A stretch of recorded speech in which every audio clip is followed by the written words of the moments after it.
What are the rules of engagement?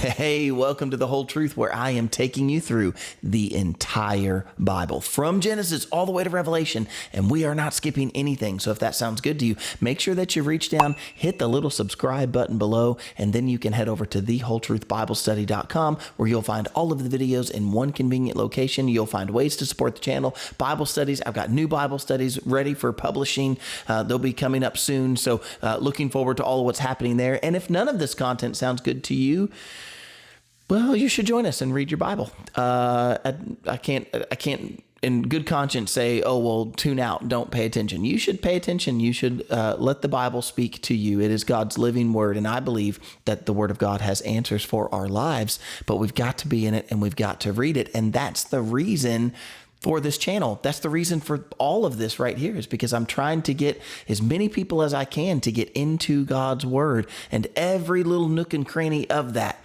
And so today it's Deuteronomy chapter 20.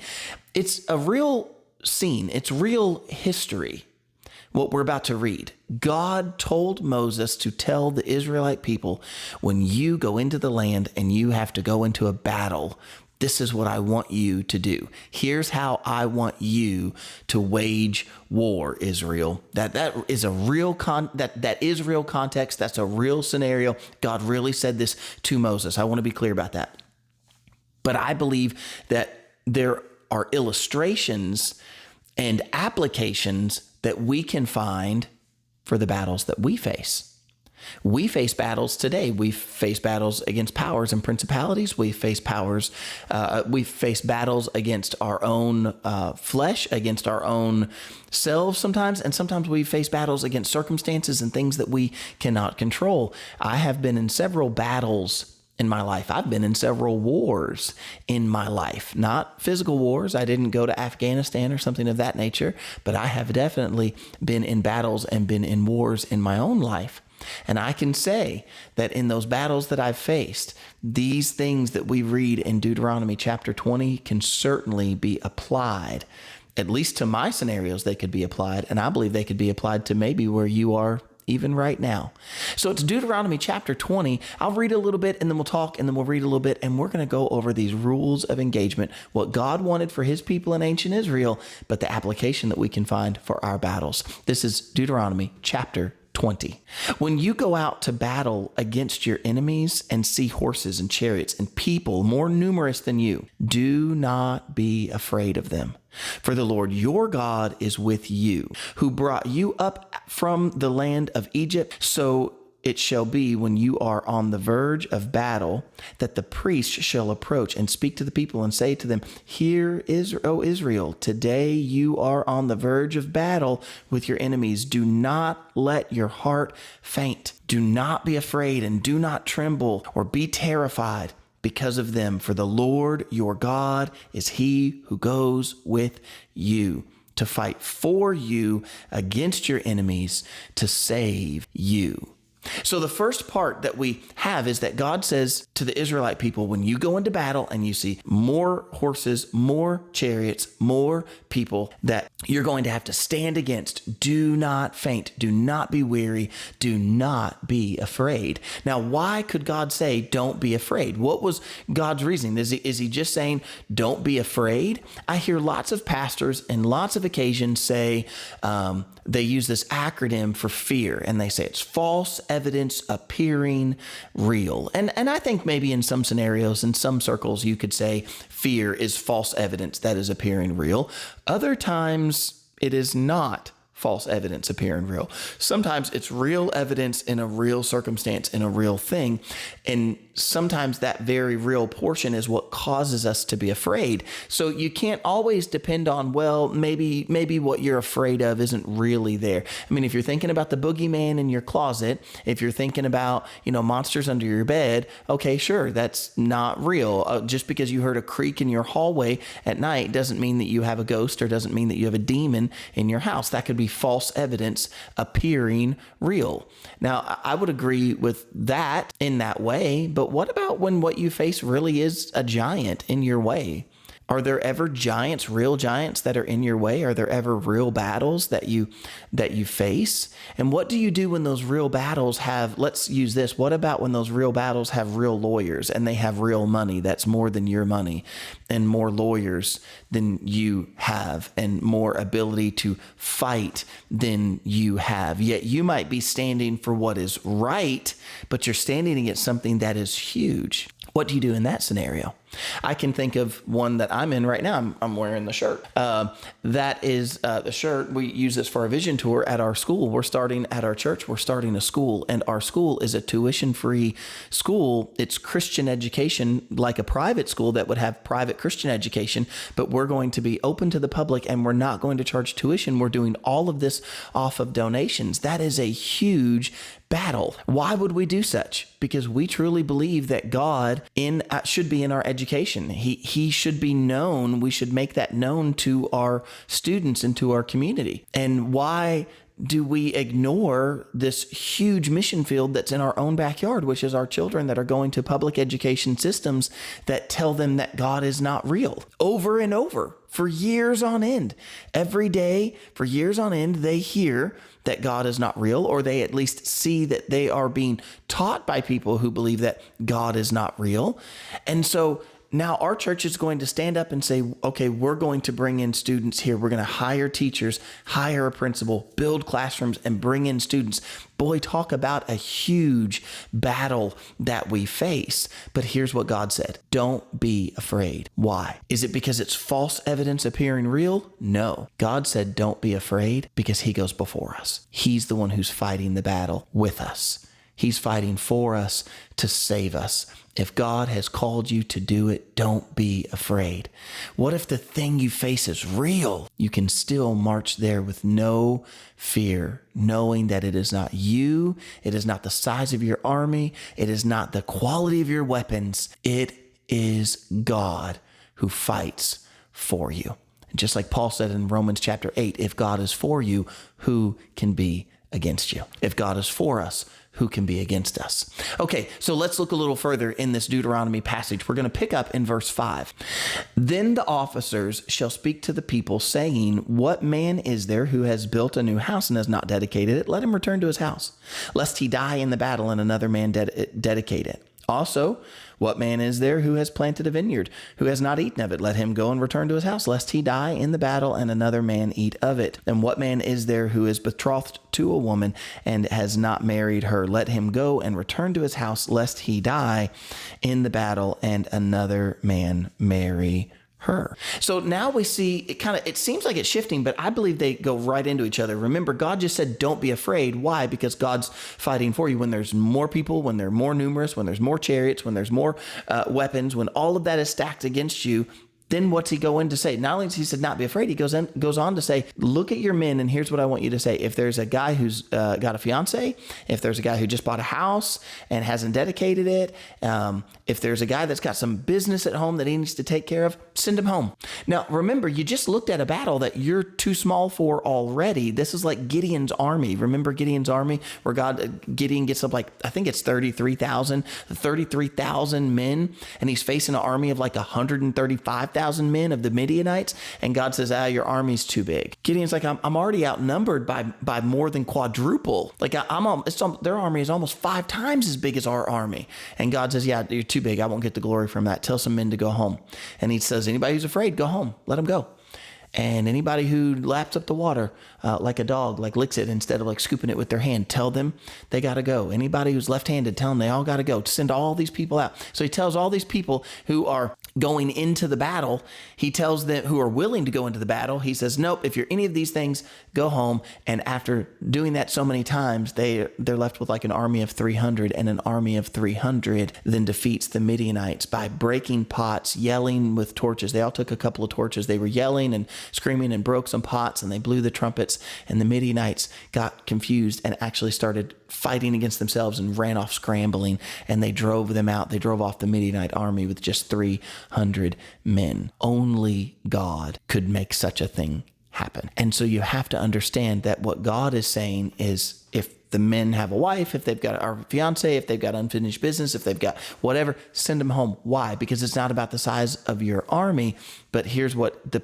application we can learn from that. Get rid of the distractions. When you're going into a battle and there's someone who's distracted, this is a lesson that I've had, a hard lesson that I've had to learn in ministry, which is this. If I'm dealing with somebody who wants to go in ministry with me and they're distracted and they can't fully commit and they can't fully be there, I have to remember that as much as this might sound harsh, I don't need that person for the battle to be won. I need God, and I don't need those distractions. And that might be a message, that might be a word for you right now. Maybe one of you might feel stung by this, but I can tell you, I could tell you there's scores of young men and young women that have come to me and told me they wanted to be in ministry. And then when given the opportunity to go into the ministry, they have things that they're distracted with. I've had young men tell me they wanted to be pastors, and then I began to talk with them about being pastors, and they started to talk with me about their financial needs and and I understand you're going to have those concerns. They're going to be there, but they're talking to me about how they have to have this job and it has to go like this. And so if they could get this job with this thing, then maybe they might be able to start to do ministry in one way or another. And I go, oh, you know what? This isn't the right time for you. Do you know what I tell those young men who tell me that? I've had young men look at me and say, oh, my wife just got pregnant, so after we have the baby, I'll do blank. And you know what I tell those young men when we get to that point? Listen, family is important. So I mean this. Your family is important. God ordained the family first. Go home, deal with your family. Listen, do I want to raise up an army of pastors and an army of teachers? Do I want to raise up an army of disciples that we're marching out and taking on the gates of hell? Absolutely. That is 100% what I want to do in ministry. But if I've got a young man who's distracted because he needs to buy a house, or because his wife is pregnant, or because he needs needs to meet a financial obligation, or whatever it might be, I can't have those distractions. I have to just say, now listen, I've made the mistake of trying to say, well, come on, we'll work around that. And do you know what's happened every time? I get left holding the bag. Now that might upset somebody, but that's the truth. What happens from my perspective is I'm marching on in this ministry. I'm marching on in this battle. Somebody comes in who's distracted. And then those persons who are distracted, you know what ends up happening? They end up quitting halfway through, and then you're left holding the bag. God said to Israel, tell those young men to go home. That's not how you're winning the battle. The number of men on your battlefield is not how you're winning that battle. You're winning because God is on your side. Let's look at the next principle. This is now verse 8. The officers shall speak further to the people and say, what man is there who is fearful and faint-hearted? Let him go and return to his house, lest the heart of his brethren faint like his. And so it shall be when the officers have finished speaking to the people, that they shall make captains of their armies to lead the people. All right, so here's the next principle. And notice again, it's sending someone away. Who do we send away? Just like in Gideon's army, those who are afraid.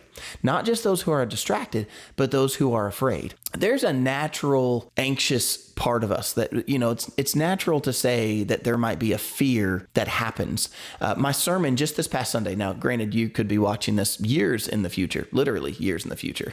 But as of this moment right now, it's like 1st of May in 2024, the sermon I just preached last Sunday, I talked about prevailing faith. And one of the things I said about prevailing faith is that faith prevails over something. So it's not that the something never happens. So one of those was like faith prevails over obstacles. It's not that obstacles never happen. It's that when those obstacles are in our way, faith prevails. In the same way with fear, that was one of what we talked about, is that faith prevails over fear. It is not that fear never happens. You're a human being. There could be a moment that you might have this kind of feeling of fear, but can your faith prevail over that? Do you trust God more than you trust the fear? Do you trust that God's going to pull you through? That's the faith element. Faith prevails over fear. God told the Israelite people, if there's somebody fearful, send them home. Why? Why do you send them home? Because their fear may creep into everyone else and make their hearts faint. Remember, this is Israel, who there were 2 million people. They sent in 12 spies to go spy out the land. 2 of them said, let's go on in. The Lord is with us. But 10 of them said, there's huge people. There's giants. There's great numbers of people in the land of Canaan. We cannot go in there. We can't win those battles. And 10 people, y'all, 10 Put your fingers up. 10. 10 people convinced all of Israel, not 2 million, not to go into the land that God had promised. Not to go into the land where God had said, go on into that land. 10 people put the fear in the heart of 2 million people. You have got to get the fear out. If somebody is running afraid, if you're going into battle and someone is afraid, let them go home. Tell them to go and go. You would rather go in by yourself with God on your side than go in with people who are afraid and potentially going to bring others down with them. All right, let's keep going. This is now verse 10. When you go near a city to fight against it, then proclaim an offer of peace to it. And it shall be that if they accept your offer of peace and open to you, then all the people who are found in it shall be placed under tribute to you and serve you. Now, if the city will not make peace with you, but war against you, then you shall besiege it. And when the Lord your God delivers it into your hands, you shall strike every male in it with the edge of the sword, but the women and the little ones, the livestock, and all that is in the city, all its spoils, you shall plunder for yourself, and you shall eat the enemy's plunder which the Lord your God gives you. Thus you shall do to all the cities which are very far from you, which are not the cities of these nations. Now, what does all that mean? That we're talking about Israel when you go into the land, when you have to go fight against people of another land, when there's another fight happening, the first thing you ought to do is go and make an offer of peace. You ought to try to make peace before you try to make war. This is a good lesson for us. Now, notice the end of this lesson, the end of this portion says that you don't do that if it's a nation that's inside of your own Israel. And we'll talk about that here in a moment, because there are some things that you just have to make war against. There are some things at some times that you are just simply going to have to say, we cannot have that here. It has to go, and you're going to have to make war against it. But when possible, if you can make peace, peace should come before war. The goal ought to be a goal of peace. I tell my counseling, when I'm in counseling with whether it's a married couple or whether it's parents and children or premarital counseling, I always remind people that attitude is first. Before you ever end up in the argument, before you ever end up yelling, before you ever end up punishing or whatever it might be, before you ever end up in any of those things, you always start with your attitude. If your attitude is an attitude of I'm right and you're wrong, then how do you think that argument's going to go? If the other person won't completely bend to your will, then you're not going to get anywhere. You see, attitude starts it. If I go into my conversation, if I go into maybe my battle with an attitude that says I am here to beat you down. I'm gonna beat it, and I'm gonna conquer you and take all of it. That's what Israel would have seen, right? Because this is a real scene for Israel. But there might be times that you could go in and say, hey, can we make peace first? Can we make peace before we would make war? And if your attitude says that, hey, can we reconcile this? Like, I actually want to reconcile this. There's a young man, I was counseling with him. He was fighting with his wife, and I would constantly say this to him. His wife had left, and they were on the verge of divorce. She was going to go and get these divorce papers, and he had a very sharp tongue. He was very quick-witted, and he had a very sharp tongue. And I said, before you ever call her, please call me first. Tell me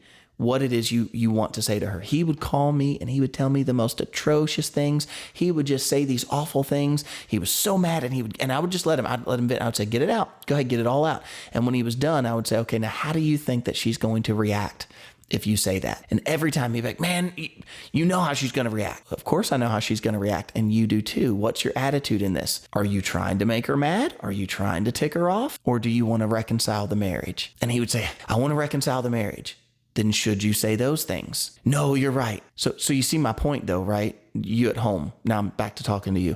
Do you see my point? Do you want to make war first, or do you want to reconcile first? Rules of engagement. Let's try to make peace before we make war. Well, there's another element to that, because we ended with, this is for the cities that are far off. Now we pick up in verse 16. But of those cities of these peoples, which the Lord your God gives you as an inheritance, you shall let nothing that breathes remain alive.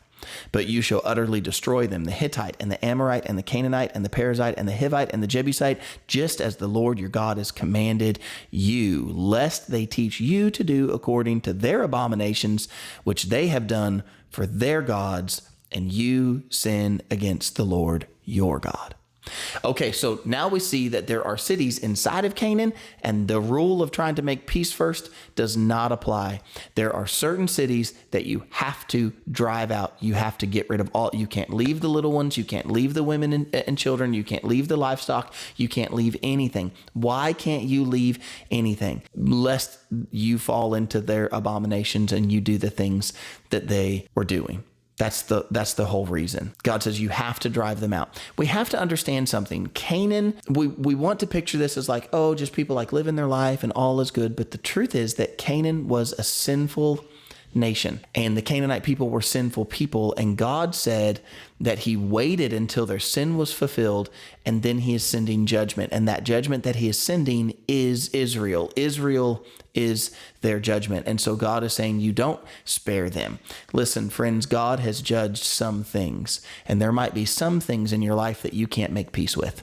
If you're dealing with demonic forces in your life, if you're dealing with demonic elements in your life, if you're fighting against principalities and powers, you cannot make peace with them. If you're dealing with sin, you cannot make peace with sin. You cannot say, oh, well, I'm supposed to try to make peace first, so let's see if I can live with this sin. No, it's not a matter of living with the sin. You have to get rid of that sin. And if you're dealing with an obstacle that is a sinful obstacle, if God has already judged this, if God has said this is wrong, you shouldn't do this, and that's the battle that you're going against, you have to eradicate it. You have to get rid of it completely. You can't let any of it stay. This has also been a plight of the modern church, is to let a little bit of the world stay, to let a little bit of the sinful nature stay. And we come up with ways to justify that. But at the end of the day, we ought to drive out the Canaanites, the Jebusites, the Perizzites, the Hivites. We ought to drive those things out, because otherwise what happens is we get sucked into doing the very same thing that they're doing. There's a church locally here in Kentucky. I have a picture of it. If I think about it when I'm editing these videos, I'll try to put the picture up. But even if I can't, I'm trying to think of the name of it, what the name of the church was. But they claim to be a Baptist church, and they're here in Kentucky, and they have a whole month dedicated in the month of June that they're advertising for, that they are celebrating the LGBTQIA2 plus community, that they are celebrating that which the Lord has called an abomination. They are saying, come into our church, and we will, this is their wording on their Facebook page, we will celebrate you for who you are, for who God made you to be. You see, I believe that you are fearfully and wonderfully made, because that's what God has declared. And I believe that if you're mixed up in the sin of homosexuality in whatever form, whatever deviant form of sexuality that has taken in your life, if you're mixed up in that, and you're not in the relationship that God made for you. If you want to know the relationship God made for you, look at Adam and Eve, one man and one woman. That is what God has made for you. And anything else, whether it's outside of marriage, whether it's two of the same or multiples of others or animals or whatever else, all of those things are an abomination. And God says, don't have that. You see, God has already judged that. Now, am I saying that we should be cruel? No, Jesus has taught us that we should love our enemy. And Jesus has taught us that we should take care of those, bless those who persecute us. And Jesus has taught us to a different way. We're not supposed to be, nobody's advocating for being cruel, but there's a difference in not being cruel. There's a difference in sharing the gospel and sharing the truth in love and inviting people in and telling them that the way that they're living is okay, when the Bible clearly says that it is not. I just recently lost a church member. A family in our church got very upset with me because President Biden made a declaration on Good Friday, declaring March 31st, which this year was Easter Sunday, declaring it as National Trans Day of Visibility. Yeah, I think that's what it was called, National Trans Day of Visibility. And a lot of people got upset with me. Some people got upset because they said, that's been declared for years. Well, that's true, but this was our president saying it. And this was our president saying it on Good Friday when Easter Sunday was coming, just that following Sunday. And somebody else said, they declare this every year. I've never heard it declared yet. Maybe I'm wrong on that. And if I am, I'll stand corrected, but I've never heard it declared yet on another day. And I just think it's important if our president stands up and makes a declaration that says that it's National Trans Day of Visibility, I just think that's an important step. That's an important thing that our president did. What our president and our leadership does in our country, so goes our nation. And I don't want to see our nation going for something that God has said no. God has already declared no. You see, we can't have a little bit of that. We need to drive that out. We need to say, no, we're not having any of that. I can't stop the individual person and what's going on in their brain, but I can certainly say we don't have to let it in our church. I can certainly say we don't have to teach it in our schools. Do you see what we're saying there? All right, we got another one for you. This is now in verse 19. When you besiege a city for a long time, while making war against it to take it, you shall not destroy its trees by wielding an axe against them. If you can eat of them, do not cut them down to use them in the siege, for the tree of the field is man's food. Only the trees which you know are not trees for food you may destroy and cut down to build siege works against the city that makes war with you until it is subdued. I love this last little portion where God tells them, don't be dumb. Don't take down the trees that are potentially food for you. Now, you might go, well, of all the things that we've just heard, don't let people who are fearful be in the middle of it, and don't let people who are distracted be in the middle of it. Tell them to go home. Why did God tell the people who were fearful to go home? One was so that you didn't make other people afraid, but why was God allowing for the army to be shrunk and shrunk and shrunk? Why did God say, send them home, send them home, send them home? Why? Because he was the one who was going to fight their battles.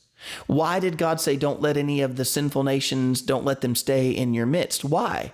Because if you sin, you're going to hinder God's work in your life, and God's the one who's going to win your battle. Okay, well, so then stick with this last part. God says, when you get there, do not cut down the fruit trees. If there's apple trees, or if there's olive groves, if there are peach trees, if there are fig trees, do not cut them down and use them to build up siege work against the nation that you're going to go fight against. Don't do that. Why? Because that's food for you. Now check this out. Because God's going to fight for you, and you can use that after God. If God's going to fight for you, he's going to save you. You're going to win that battle. Well, when you win that battle, guess what? Now all of those fruit trees are going to be yours. Don't cut down the food that's going to be for you when the Lord wins this battle for you. Does that, even right now, before I go any further with that, does that speak to you? Don't cut down what's going to be food for you when I win this for you. See, the confidence is God's going to win this. So it doesn't matter, even if I don't have enough supplies and I look at it, I'm like, well, I need this wood. What do you need more? The wood from the tree or God fighting your battle? And if God fights your battle, then can the wood from the tree, would that be worth as much as the fruit that's going to come from the tree? Do you see, you got to think of the long term. What is God going to do? He's going to win this battle. And then what does my life look like? What does the scenario look like? You don't have to destroy everything in your path.